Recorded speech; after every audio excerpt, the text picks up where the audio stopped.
গণ আন্দোলনের মাধ্যমে ক্ষমতাচ্যুত সাবেক প্রধানমন্ত্রী শেখ হাসিনার শাসনামলে দীর্ঘদিন ধরেই বাংলাদেশের নির্বাচনী রাজনীতিতে রাজপথে বিরোধী দলগুলোর দৃশ্যমান উপস্থিতি ছিল না।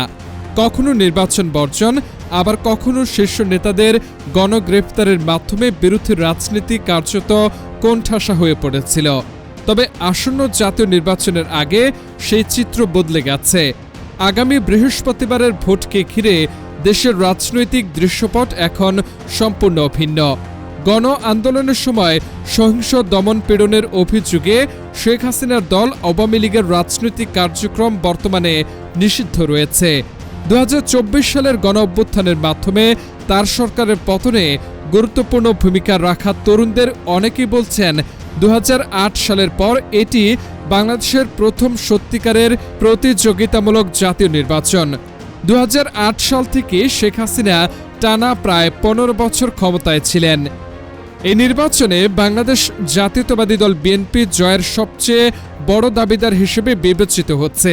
একই সঙ্গে জামায়াত ইসলামী নেতৃত্বাধীন একটি ইসলামপন্থী জোটও শক্ত প্রতিদ্বন্দ্বিতা গড়ে তুলেছে।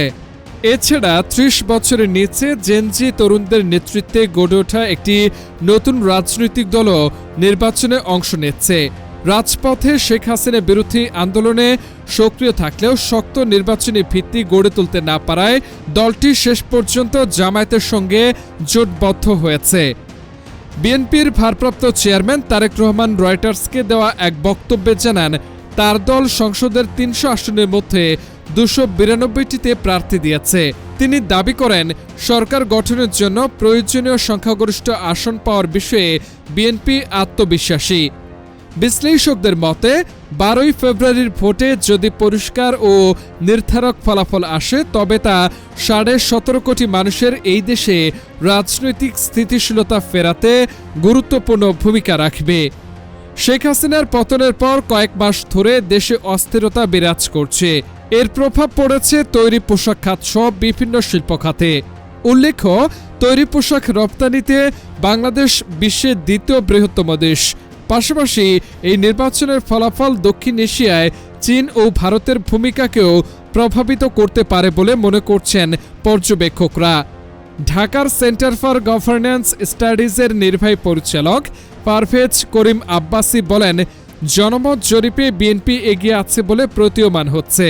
তবে এখনও উল্লেখযোগ্য সংখ্যক ভোটার সিদ্ধান্তহীন রয়েছেন। ফলাফলে নানা বিষয় প্রভাব ফেলতে পারে। বিশেষ করে জেনারেশন জেড বা জেএনজি ভোটারদের ভূমিকা অত্যন্ত গুরুত্বপূর্ণ, কারণ মোট ভোটারের প্রায় 1/4 এই তরুণ প্রজন্মের অন্তর্ভুক্ত।